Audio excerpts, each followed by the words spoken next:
Cleveland Cavaliers should keep X-Factor Jose Calderon as starter. Bill Livingston Photos Gallery, Cleveland Cavaliers vs. Brooklyn Nets. March 26, 2018 Cleveland, Ohio. Jose, can you see? They are best with these. Some people can.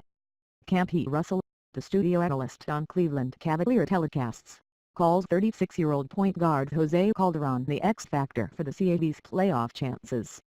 Calderon is really the X, Y and Z factor, the end-all, if not the be-all.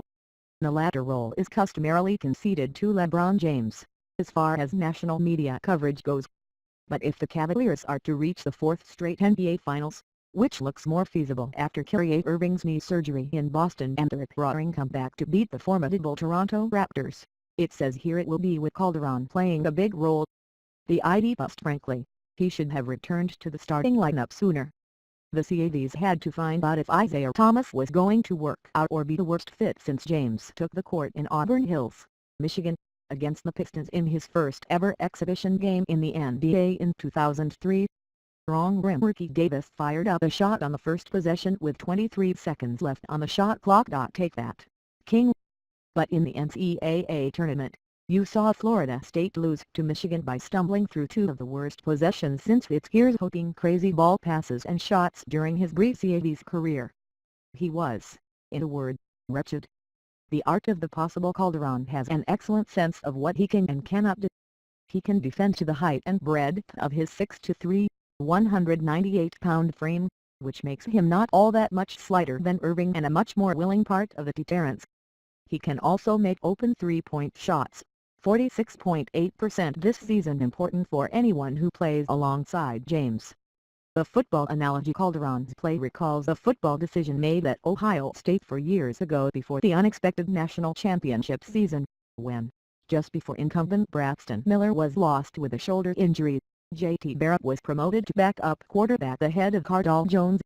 Although Jones later replaced an injured Barrett in the postseason run, that's beside the point of why Barrett first got the job.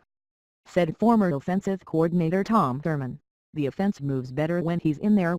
When the Cavs' offense stagnates, Calderon brings the ball out to the perimeter and resets with an actual play instead of watching 23-for-24 a step-back three by James as the shot clock expires. Disappointing veterans from Eric Snow, who was 34 when he played in the backcourt for the Cavs' 2007 NBA Finals team, to Deron Williams, who was 33 when he was brought in to be a pick-and-roll meister with James last year. The Cavs have leaned on experienced guys to see them through in the backcourt.